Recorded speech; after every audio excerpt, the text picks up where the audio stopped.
Of Monte Cristo. Based on the classic novel by Alexandre Dumas, this story follows Edmond Dantes, a young sailor on the verge of everything he ever wanted. He has a promotion within reach, a woman he loves waiting for him, and a future that seems finally within his grasp. Then betrayal strikes from the people closest to him, men driven by jealousy and ambition, and Edmond is thrown into prison for a crime he did not commit, left to rot in a fortress with no trial and no hope of release. Years pass inside those stone walls. Just when it seems his story will end quietly and tragically, Edmond escapes, using knowledge gained from a fellow prisoner and a stroke of fate involving a hidden fortune. He reinvents himself as the wealthy and mysterious Count of Monte Cristo, a man of impeccable manners, staggering riches, and a past nobody in his old life recognizes.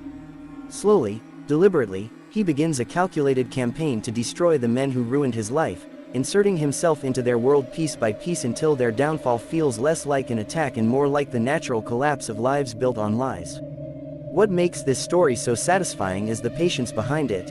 This is not a man acting out of blind rage, screaming and swinging a sword the moment he gets free.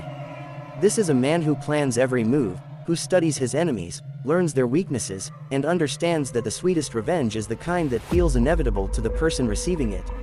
Each betrayer is undone not by brute force but by the very greed, pride, or cowardice that made them capable of betraying Edmond in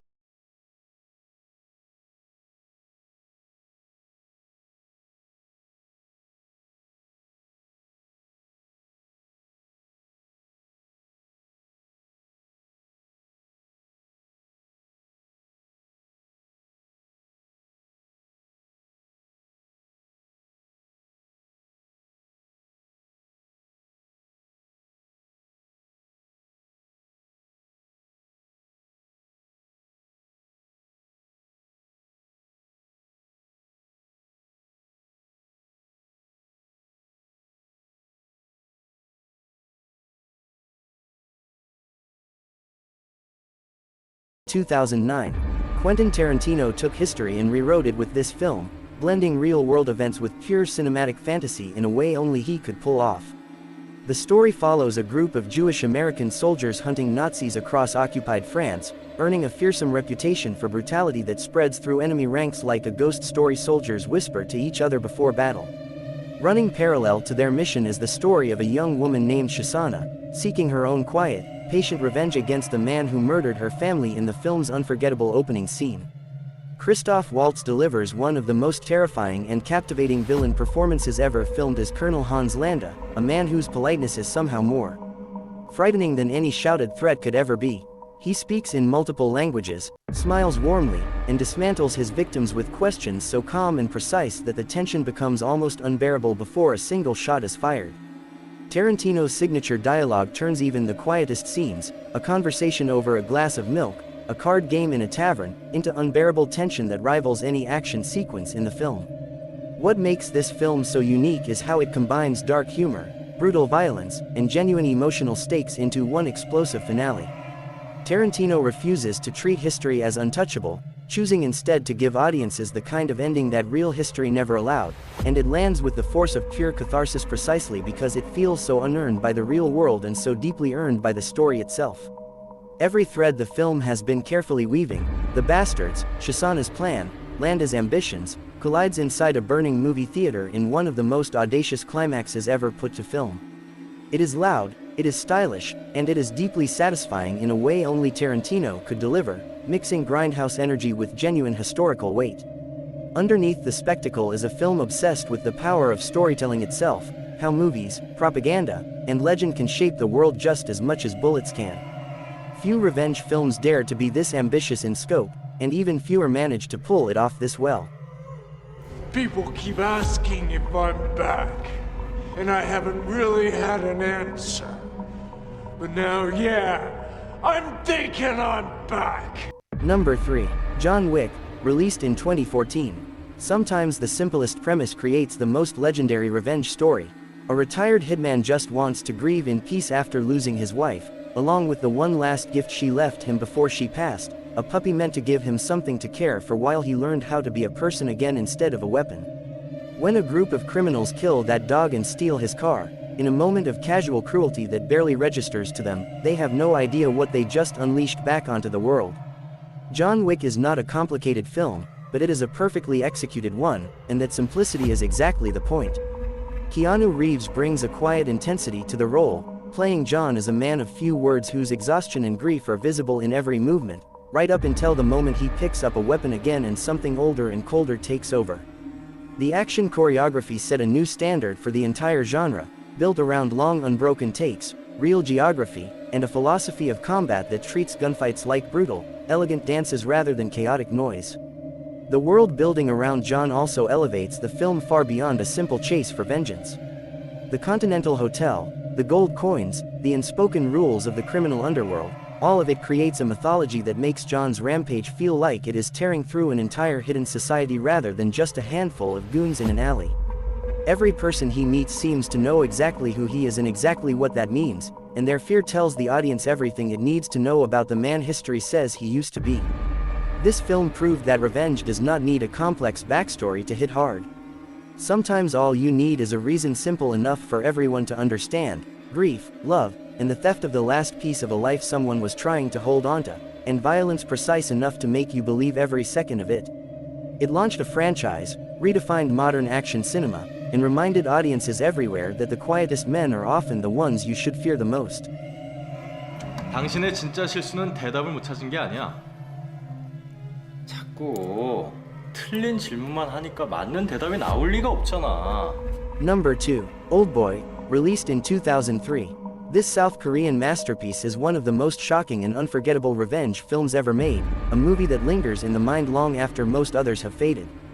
The story follows Oh Dae-soo, an ordinary and unremarkable man who is suddenly kidnapped and imprisoned in a single room for 15 years without ever knowing why.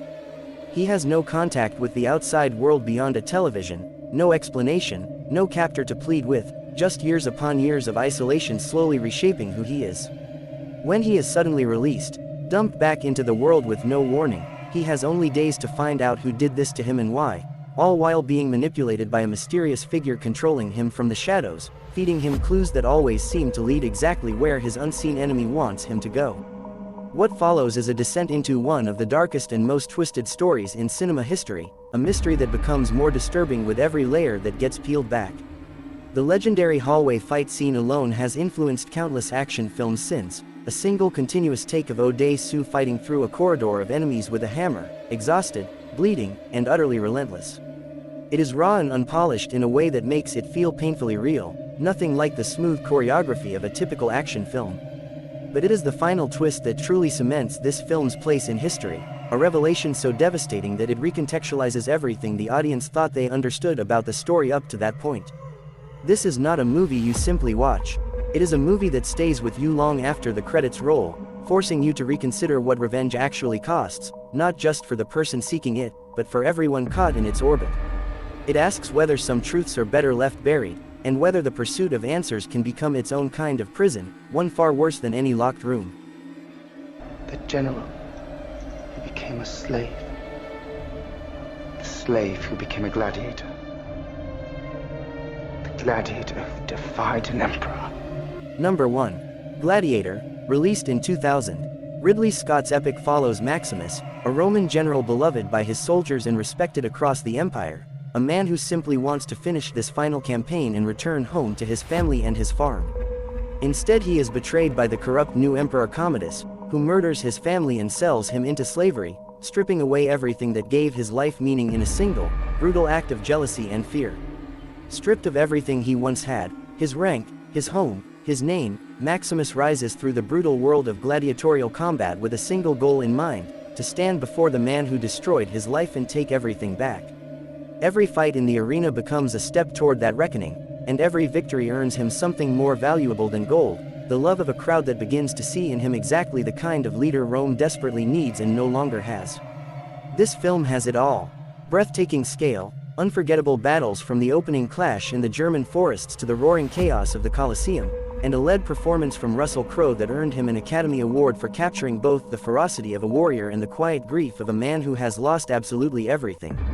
But beneath the spectacle is a deeply human story about loss, honor, and the cost of vengeance, one that never loses sight of the fact that Maximus is not fighting for glory, he is fighting to reach one man in one moment. The Colosseum scenes remain some of the most iconic action sequences ever filmed, combining massive scale with brutal, personal combat, and the final confrontation between Maximus and Commodus is the kind of payoff that revenge stories are built around, a moment years in the making that delivers every ounce of tension the film has patiently constructed. Gladiator did not just entertain audiences, it redefined what an epic revenge story could look like, blending ancient history with timeless themes of justice and sacrifice, and its influence is still felt in filmmaking today, inspiring an entire generation of historical epics that followed in its shadow. And there you have it, the 7 best revenge movies you need to watch. From quiet psychological tension to full-scale epic warfare, these films prove that revenge stories can take almost any shape and still hit just as hard, whether it is a woman exposing a rotten culture one night at a time, a stranger with a harmonica settling a score decades in the making, a count rebuilding himself just to watch his enemies fall, a squad of soldiers rewriting history itself, a grieving man with nothing left to lose, a prisoner unraveling a truth too painful to face, or a general clawing his way from slavery to the center of an empire. Let me know in the comments which one of these is your favorite, and which revenge movie you think deserves a spot on this list. If you enjoyed this video, make sure to like and subscribe for more countdowns just like this one. Thanks for watching, and I will see you in the next video. Did you enjoy this video? Check out other clips of Amazing 7 and be sure to subscribe and ring the bell to be notified our latest videos.